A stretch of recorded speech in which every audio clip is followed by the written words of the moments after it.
so glad football is back. It just felt right. Watching the games on Sunday, watching the 2 Monday night games. The universe is back in order, thankfully. For those of you who don't know, my name is Dylan Wycliffe. I'm going to be reporting each week on SEC players and their success or failure in the NFL. I'm going to be acting sort of as an unofficial field reporter for the third Saturday in October podcast. Guys, thanks so much for having me. Let's go ahead and get started.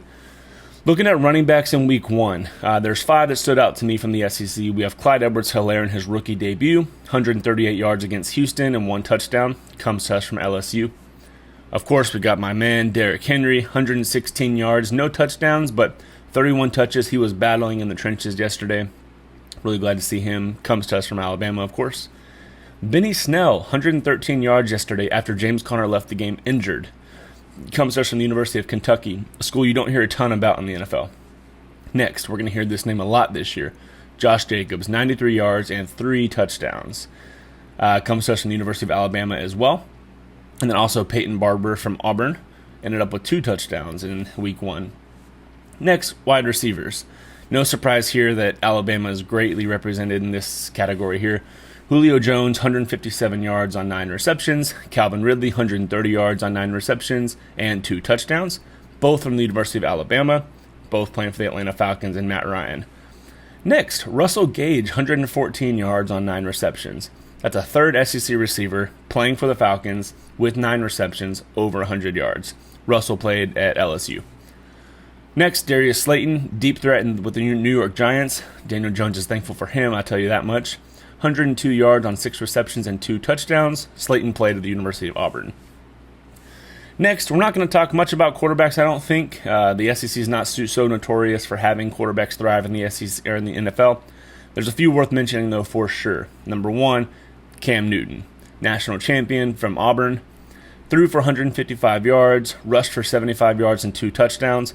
Bill Belichick's offense just looks different this year, and it's fun to watch. Cam's one of, I think, 5 quarterbacks on a new team this year, and the only one that came out with a win on week 1. Very impressive, Newton. Next, we have Ryan Tannehill and Drew Lock. Texas A&M versus Missouri. They played in the Monday night game, Titans versus the Broncos. You wouldn't mention them other than the fact that Ryan Tannehill plays for the Titans, so tighten up, baby. Tannehill, 249 yards and 2 passing touchdowns. Drew Lock, 216 yards with 1 touchdown. Next, there's a lot of defensive representation from the SEC. No surprise there. Tackles. We have Emmanuel Mosley, cornerback out of the University of Tennessee. He had 15 tackles with the 49ers. Jonathan Abraham with the Raiders. He's a safety out of Mississippi State, 13 tackles. Casey Howard from Vanderbilt. He's a cornerback with the Chargers, had 12 tackles. Next, with sacks, we had Marcus May. He's a safety for the Jets. Comes out of the University of Florida. He had 10 tackles for 2 sacks and 1 forced fumble. Next, with the Colts, defensive end out of Mississippi State, Denico Autry, 2 tackles and 2 sacks. Then, of course, big man Chris Jones out of Kansas City, defensive tackle out of Mississippi State. He had 4 tackles and 1.5 sacks. Other defensive mentions that I think are very worthwhile today to talk about. Janoris Jenkins, the cornerback for the Saints, comes to us from the University of Florida. He had 9 tackles, 1 interception, and that interception was also the only week 1 pick 6. Stephon Gilmore out of New England, cornerback from the University of South Carolina, 5 tackles, 1 interception. C.J. Henderson out of Jacksonville comes to us from the University of Florida. He's a cornerback, 5 tackles, 1 interception, and 3 passes defended. So there's a lot of SEC representation. The SEC is tearing it up in the NFL, with the exception of possibly quarterbacks. With the exception of quarterbacks, the SEC is just the cream of the crop when it comes to skill positions, when it comes to offensive and defensive linemen, when it comes to the secondary and linebackers. The SEC brings in some top talent. Looking forward to seeing them the rest of the year. Let's go.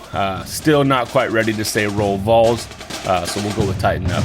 See you guys soon.